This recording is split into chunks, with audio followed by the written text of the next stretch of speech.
guys, I am so excited to be back. I know it's been a while since I have released any project videos, but I have got 4 that I'm filming today. Now obviously I'm not going to release them all in the same day, but it means that you've got a lot of beady goodness coming your way soon.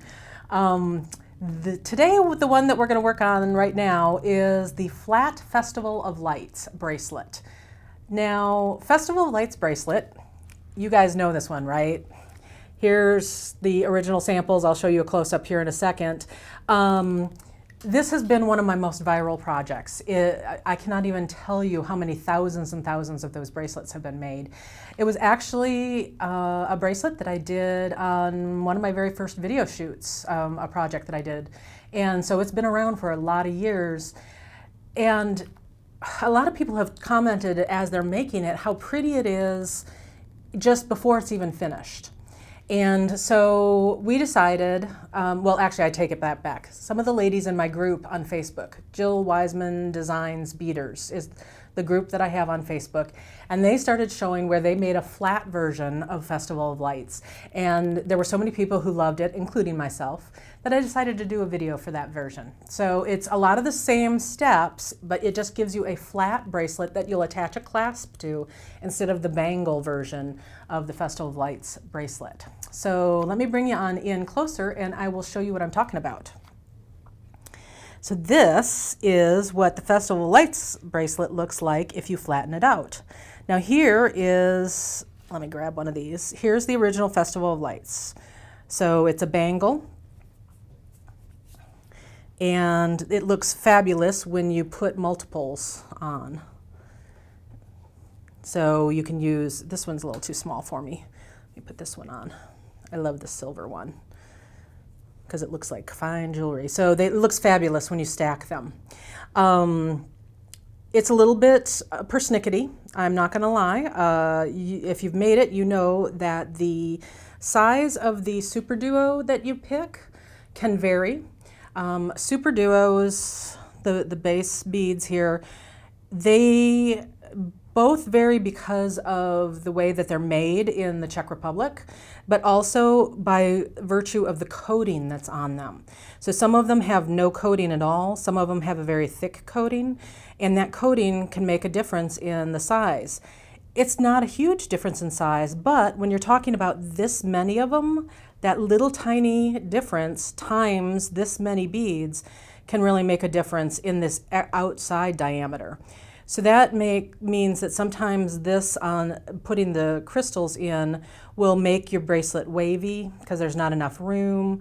And we do have troubleshooting tips in the Jill Wiseman Designs Beaders group. Some troubleshooting tips on how to fix that.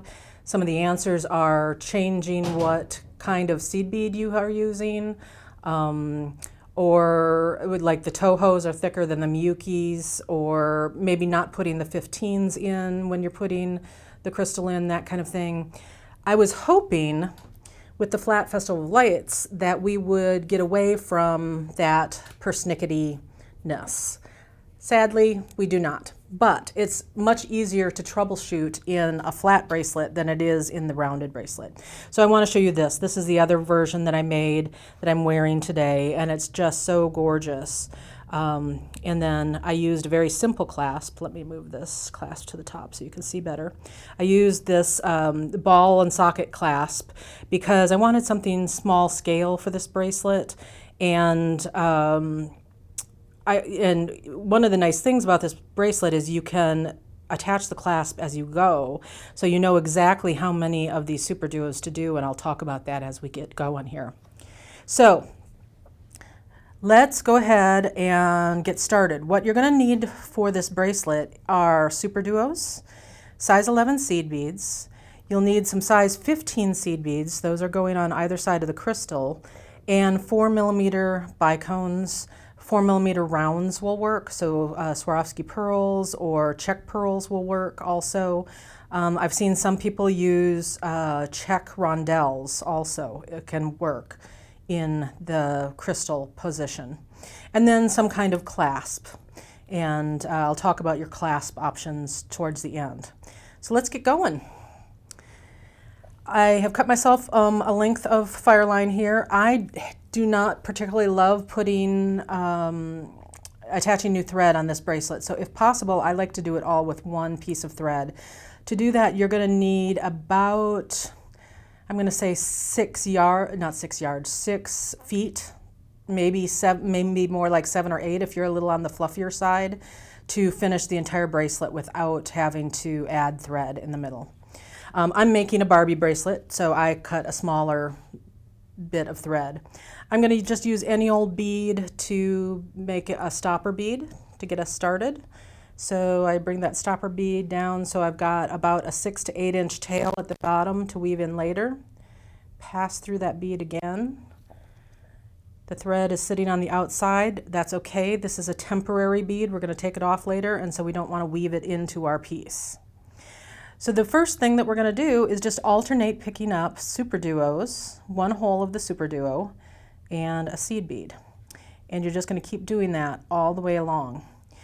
Now, I'm going to kind of repeat a lot of stuff that you guys who have been beading a while already know, but this is a great beginner project. So let me tell you, if you're a beginner and you haven't worked with these SuperDuos before, sometimes one of these 2 holes can be blocked. So while you're picking them up, it's good to kind of take a look at that second hole there and make sure that it's not blocked, because otherwise you can get the full run of SuperDuos done, be going back on the other side, and all of a sudden, way back at the beginning, find out that you've got a blocked hole, and the only thing you can do at that point is start over. So you want to either check the holes before you start your project at all, or one at a time as you're picking them up to use them in your project. So you're just going to keep going back and forth. You're going to end with a SuperDuo. Let me talk about how many you want. And I'm going to switch us over here to this piece right here. I just picked up 20 for my little Barbie bracelet sample. On this, what I did is I picked up enough SuperDuos so that they almost touched. And you can see here that I got them to where they almost touched. And then I knew that my clasp, because I knew I'd already picked what clasp I was going to use, my clasp plus the jump rings was going to add, it's about 3/4 of an inch that it adds lengthwise. So by getting it to where it almost touches, I knew that adding 3/4 of an inch was going to give me about an inch of ease. And that's what I like in my bracelet, is I like it to not be too tight. I want it to be able to move. I want it to come down just a little bit on my wrist. So you have to take that into account a little bit when you're doing this. However, there's also a cheater point. So get it to where you think you want it. And if you're not quite sure that that's enough, go ahead and add some additional, and I'm going to show you why. Let me get this thread off here and thread the needle. One of my least favorite things to do is thread the needle on camera. Oh, I got it first try. Because I'm always afraid that I'm going to make you guys sit here and watch forever. So like I said, do as many as you think, and if you're unsure, add a couple more, okay? Because when we get to the other end, we've got an opportunity to change it. Now when we turn around on the end here, let me show you on this sample. That's why I haven't put a clasp on it. So I could show you this. I added 3 beads here at the turnaround, and we can attach the jump ring into that little hole for our clasp. If you prefer to sew your clasp on, this is the spot to do it. So you could put in additional seed beads here and make a big enough loop to attach, say, a toggle ring closure or something like that. So this is your spot to add in your clasp. Because I'm going to put it on with jump ring, I don't actually have to attach the clasp right this second. So I'm just going to take 3 seed beads and turn around on this last SuperDuo here. Oh, it's time for me to get my reading glasses. Okay. Oh, look, now I can see the beads. That's a blocked up bead hole there. 1, 2, 3. And now I'm going to just pass back through this last SuperDuo, the second hole of this last SuperDuo. Okay. I'm not going to worry too much about if this is loose back here, sometimes you'll have like extra space back here, because you can tighten that up by cinching up your stopper bead at any point, okay? So it's no big deal. Now what we're going to do is we're going to put a seed bead between the second hole of each one of these SuperDuos. And this is a perfect time to be able to, you can actually do more than one at a time. So I pull the thread a little bit so I've got room to maneuver. Now I'm going to add the next one. And so I've got 2 beads on there that I haven't tightened, and now I'm tightening that up. So let's do that again. These beads are sticking together on me. Let's see. Let's spread them out so I can see the good ones better. So seed bead through the next hole. Pull enough out to be able to manipulate the thread a little bit. Next one, go through the next SuperDuo hole, and then I'm going to live life really dangerously and do 3 this time. And go through the next SuperDuo hole. And then when I pull, I'm pulling slowly so that I don't pull it, you know, out of my hands and everything goes wild and crazy. And let's do a couple more. I always want to pick up more than 1 seed bead. It just seems like I should. So 1, thread out of the way. 2, thread out of the way. 3, pull slow. And there we go. So you're going to get to the point where you've done it all the way to the end. And let me show you why this is your cheater. So if you get to the end and you feel like this is too many beads, because at this point you've got a good, you can try it on and it's really going to be exactly the right length. It's not going to shrink or get bigger is what I'm trying to say. It's exactly going to be this length. So it's the perfect time to try it on. If you've got a couple too many on there, you can just pull them off the end here. So before you do a turnaround again, just pull those extra off so that you can get your right fit. So that's your spot to change that number of SuperDuos. It's something that's not so easy to do on your rounded bangle, but it's super easy to do here on the flat version. So that's another benefit for the flat version.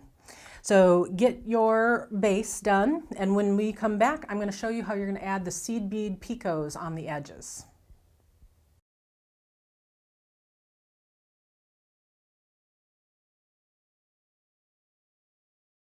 Okay, you guys, so now you finished that base. Let's turn around again. There's a lot of turning around on this bracelet, and we're going to add the little seed bead picots on the side. Let me bring you down to the beads and I'll show you exactly what I'm talking about. First, Barbie's length is perfect. She did the little 3 beads to turn around again and start coming the opposite direction. And I've got her, like Barbie's actually beading this. Jill, you're beading this. Okay, I've got my thread coming out the first seed bead past the turnaround there. And I'm going to go ahead and leave my stopper bead right there and kind of cinch it up. It helps keep this, hold this together nice and tightly for us until after we finish the next pass, we won't have a problem but with it holding together. But this will help keep everything nice and compact for us. What we're going to be adding is this right here. We're adding these little picots. This is actually a right angle weave unit that we're adding. A lot of people are intimidated by the term right angle weave, but this is a very simple, basic single right angle weave unit to make, and you're going to have no problems at all. So let's show you how to do it. When you're adding this little picot, you're actually going to be adding it to the bead that you're coming out of. So what we're doing is picking up 3 more seed beads, and we're going to pass back through that same bead your thread is already exiting. We're going to get in there and get that seed bead, plus you're going to go through the SuperDuo, plus you're going to go through the next seed bead, plus you're going to go through the SuperDuo and come out a third seed bead there. So we're skipping a seed bead, and we're going to add another right angle weave to this last seed bead here. So you're moving forward quite a bit. When you pull this, boom, those beads just automatically sit in that right angle weave unit way. You're coming out of the seed bead that you want your next right angle weave unit to be on. So you're picking up 3 more beads. You're passing through the bead your thread's coming out of, through a SuperDuo, through a seed bead, because we're going to skip that seed bead, and then you want to get to that third seed bead so that you're coming out. And there we go, another right angle weave unit. Let me show you again. 3 seed beads, pass through the bead you're coming out of, skip a seed bead, and pass through the third seed bead. Now see, here's this is exactly what I was hoping would happen. It's kind of not sitting perfectly well right there, but all you have to do is kind of push it with your finger and it will pop into place. So don't be worried if it doesn't pop into this perfect formation right off the bat. You can just, you know, hit it with your needle or your finger and just kind of wiggle it a little bit, and it'll pop into place when you tighten your thread. So you're going to add these picots to every other seed bead all the way down to the end. And one thing I didn't talk about in the first video was whether you needed an odd or an even number of SuperDuos on your base. And the reason is, unlike the bangle, it doesn't matter whether you do an odd or even number on your base. Now, if you do an even number, I will tell you that you will have a picot on the very first seed bead and on the very last seed bead of each line. If you do an odd number, what you will end up with is a picot on the first, and your last picot will be here on the second seed bead from the end. Trust me, nobody is ever going to notice that there's one oddball seed bead off to the end here, you know, one little tiny section that doesn't have a picot. So I suggest you not worry about whether it's an odd or an even number. What you want to do is make it fit your wrist, and that's more important than odd or even. However, if you are super anal retentive and it's going to drive you crazy, then go ahead and make sure it's an even number so that you start and stop with a picot, okay? When you get down to the end and you've done your last picot, you're just going to turn around on this little U-turn and do the exact same thing all the way back. So you'll start on the first seed bead, add your picot, and keep going. If you did have an odd number and you have one that's not showing a picot right here on the end, then you want to skip the same one on the other side and start adding your first picot over here. The picots need to match up, and so if they're not, you need to go back and figure out why. So you can see where they're both coming off the same seed bead each time, and here, I'll use this as a pointer. So they're coming off the same seed bead on each side and then skipping a seed bead on each side. So that does need to be the same on each side, okay? When you finish adding all the picots, that's when we get to the really fun part, and that's when we get to start adding the crystals. So work on that, come on back, and I'll show you how.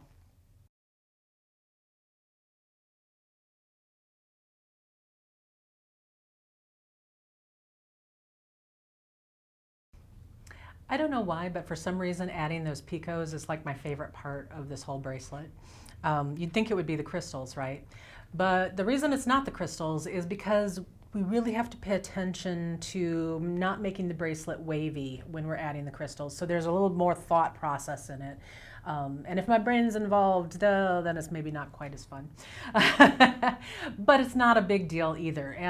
There are just a couple of details for me to tell you though. So let me bring you down to the hands here, and I'll tell you what I'm talking about. What I discovered as I was doing this is normally I would have you put a size 15 seed bead on either side of the crystal as we're going from point to point with the picots. If you do that with every single crystal, what happens is you kind of get a ruffle effect. Now it's actually really pretty to have that ruffle effect, but you just can't control it. So if you like ruffles and you think it might be having that wave would be cool, then have I got the bracelet for you. Then in that case, you're going to go ahead and put a 15 on either side of the crystal as you go down the length. Instead, what I had to do was kind of eyeball it as I was going. As I would add a crystal or two, I would lay it flat and make sure that it was kind of sitting flat. And I would evaluate the space in between each one of these, the points of each one of these picos. And if I felt like it was a little on the small side, I would just put in the crystal with no 15s. So what that means, and I'm sure that looking at this or looking at this, you didn't even notice that I had done that it's not symmetrical, that some of these have 15s next to them and some of them don't. Here's how I did that. In both cases, I picked a size 15 seed bead that is basically the same color as the crystal. That's why I've got these very light colored teal. This is actually the light turquoise shimmer AB2X. I love this crystal so much. And so I picked a very light colored 15 to match it so that you would never notice if sometimes it's there and sometimes it's not. And the only downside of that is it means that you cannot use the 15 as an accent color. So for instance, if I really wanted to pop this bracelet, I could have used a orange 15 or something just to be really dramatic. But because we're not being symmetrical with the 15s, I can't do that without it showing. So when you're picking your 15, you do want to pick something that's similar in color to the crystal so that you can manipulate that a little bit. Okay, so that's what's going on with that. Now, you've finished all of your picos. We're going to turn around again and come back here, and this time we want to be out here on the tip of the picot. So how do we get there? This is the tail thread. I went ahead and at this point it's okay to take off your stopper bead. So I took my stopper bead off and I started moving around this base here, but I wanted to show you how I get out to the tip. So I'm going to finish going around here, around the U-turn, and go through the last seed bead and just through the SuperDuo. And then what I'm going to do here is a little cheat. I want to be coming out of this tip bead, but it has to be in this direction. So normally if you're a right angle weave purist, you would not want to move from this bead over here to this bead because it would show thread where you didn't want thread showing. But if you'll notice, this bead butts up right against the SuperDuo here, so there's really no place for the thread to show. And so I am going to violate right angle weave rules, and I'm going to pop straight up that side. The thread does not show. And now I'm going to go through that tip bead, and I'm in the right place and oriented in the right direction. It's just the easiest way to get there. So now all we're going to be worried about are these tip beads as we go along. So I'm going to pick up a 15 and a crystal and a 15, and I'm going to pass through that next tip. In general, what I was finding to keep the wave from happening is I could do two crystals with the 15s, and then I would want to skip one. But that's a general rule, so the beads are going to tell you exactly what they want. It's also going to depend on what seed beads you used, because if you've got a thicker bead right here, size 11 right here at the tip, that's taking up more space, so the Tohos will take up more space. Same thing with your 15s. A size 15 Toho is thicker, and that will take up more space also. So you kind of just have to decide as you go along and be willing to kind of back out one if it looks like it's starting to wave. So I'm going to go ahead and add a third one with the 15, and we're going to take a look at it, see whether it's starting to wave or not. So I find it easiest to do this if you let it sit on flat. And what I'm seeing here is as I'm tightening, you can kind of see where it's a little tight right here. It's like this bead kind of wants to pop up a little bit. I think we're fine right now, but on this next one, what we're going to do is do just a regular, actually, you know what? No, I'm going to go ahead and do one with 15 on both sides because I want to show you what it looks like when it starts waving. So.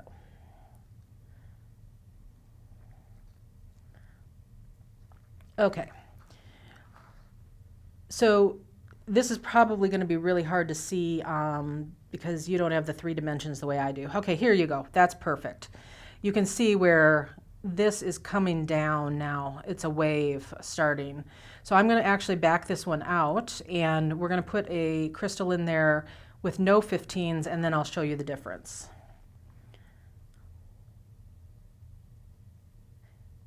And yes, I'm being wild and crazy and backing through this with my needle on the thread. There we go. Normally I would just take the needle off and pull it out that way, but because I was only going through a couple of beads, I figured I was okay. Okay, so now as I tighten, let me show you the edge. Look, now we've got, that's looking straight and it's totally fine. So it makes a huge difference to do that. Since we just did one without a 15, let's do a couple more with the 15s here. Well, I guess I need to put my glasses on so I can find these holes. There's one.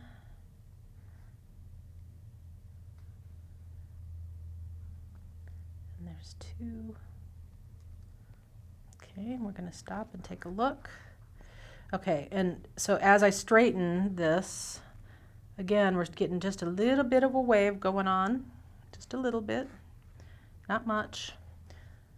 So on the next one, though, I'm going to go ahead and do it without 15s.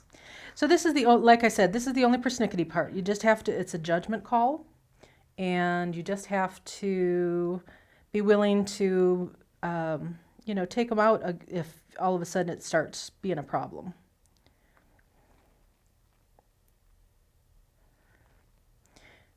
All right. So that was one with the 15s. I'm going to do the last one with 15s, and then we're going to take a look at this side and see what we think.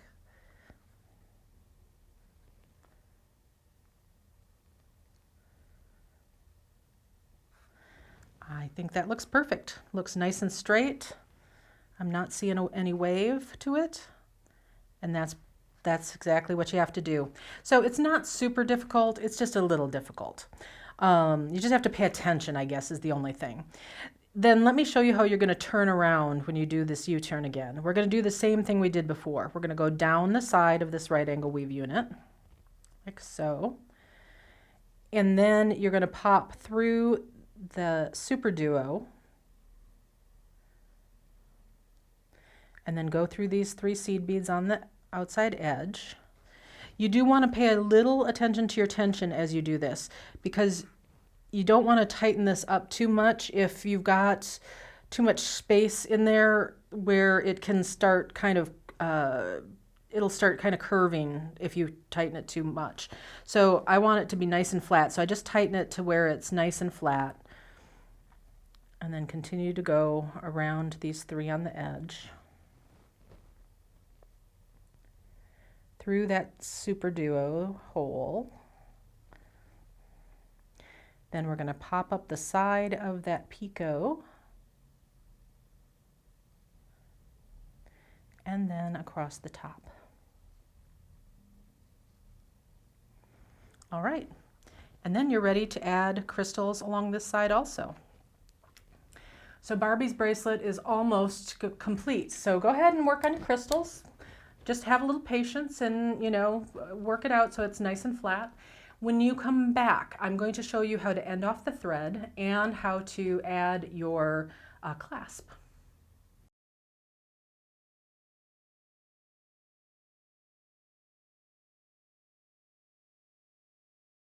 We are so close to being done.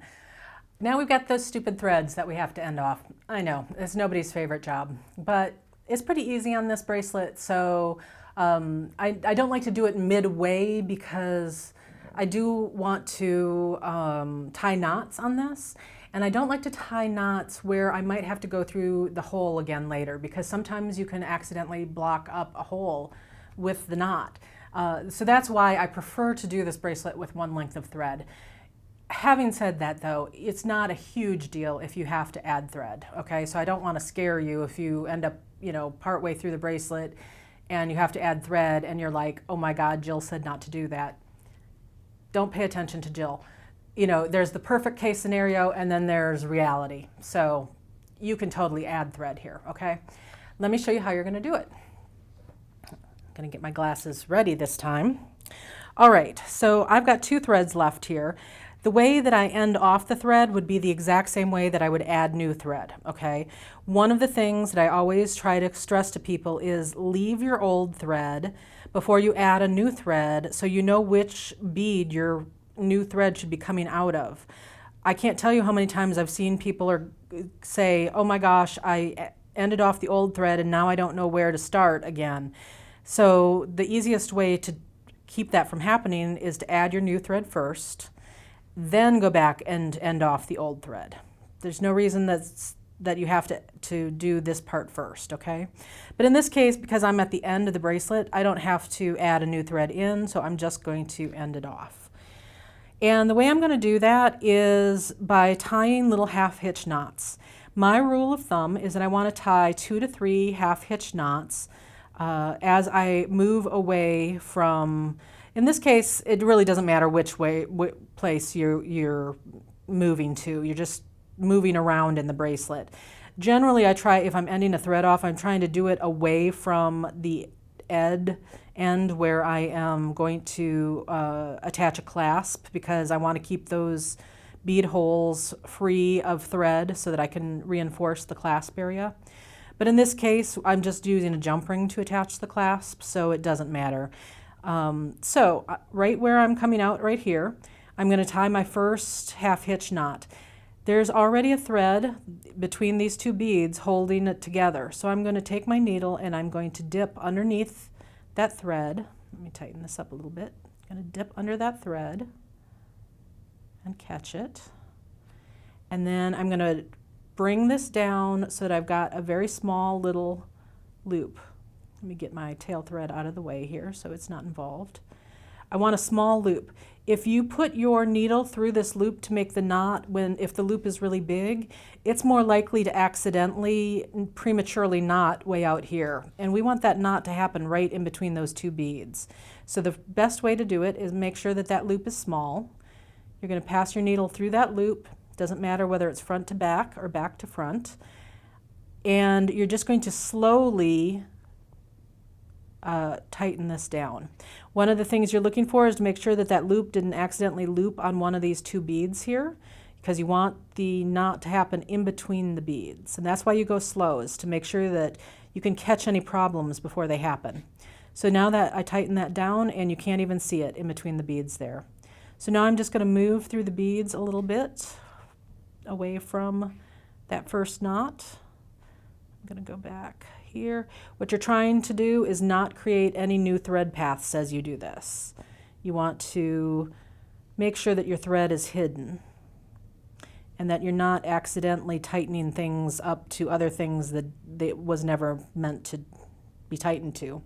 So right here, I'm coming out of this bead in between the 2 SuperDuos.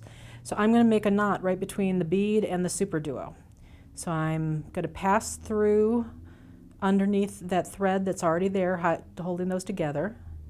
Make a small loop. Pass your needle through the small loop.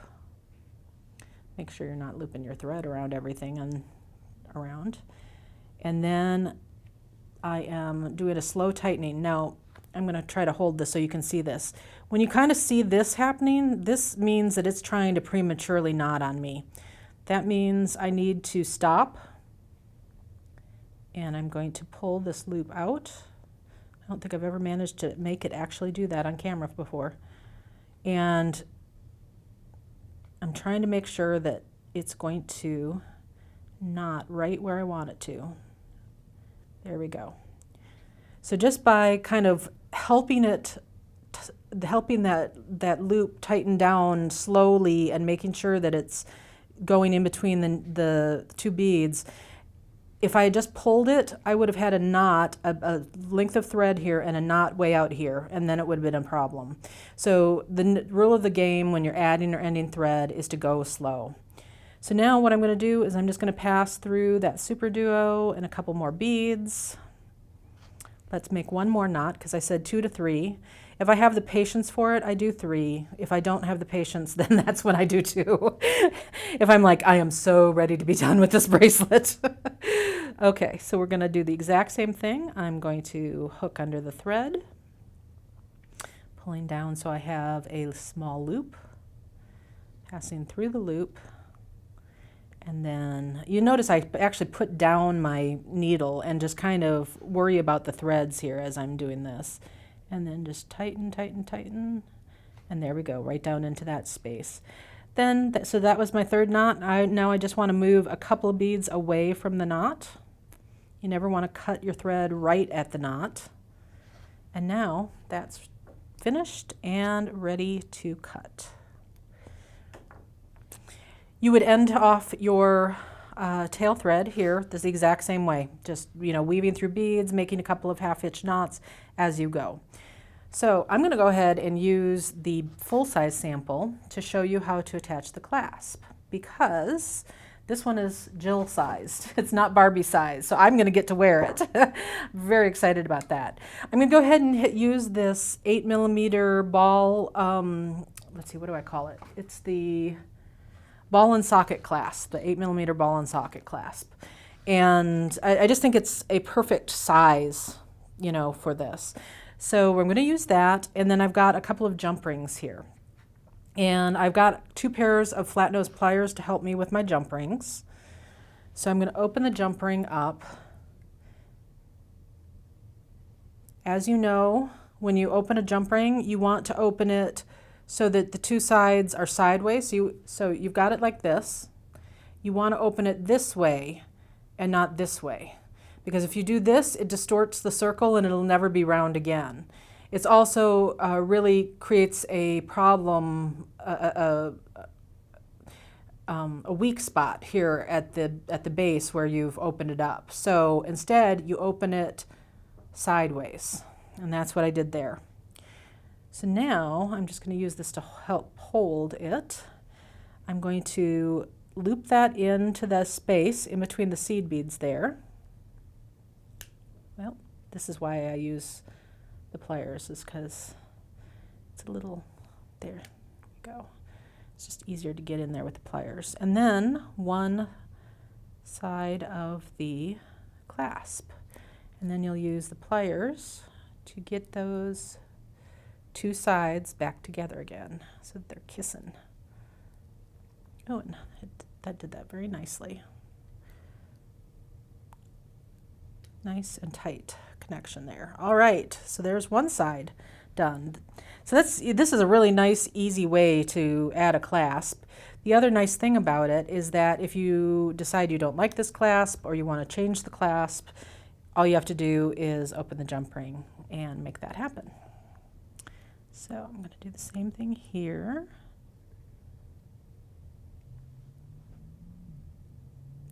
Go in, baby. There we go.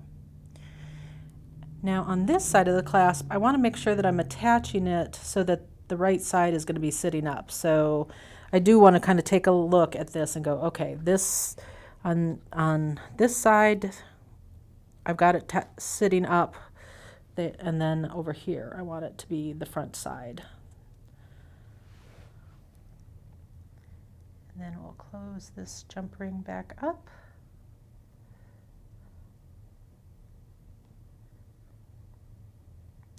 If there's space in between the 2 sides of your jump ring, you can kind of wiggle it while you're moving inward.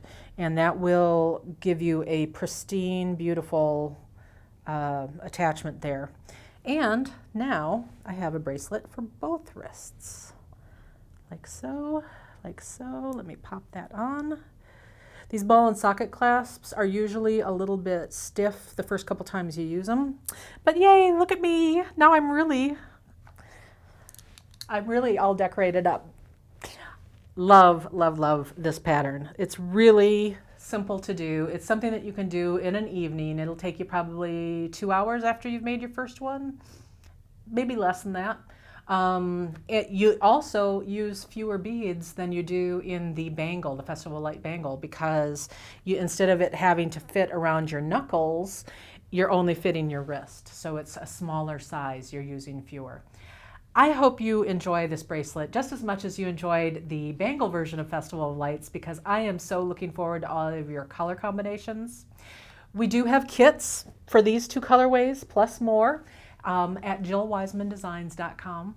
And the free PDF that has the written instructions you can always find at jillwisemandesigns.com. Also, just click on free patterns off on the left-hand side of your screen, free patterns. It'll take you to the page where all the free patterns live.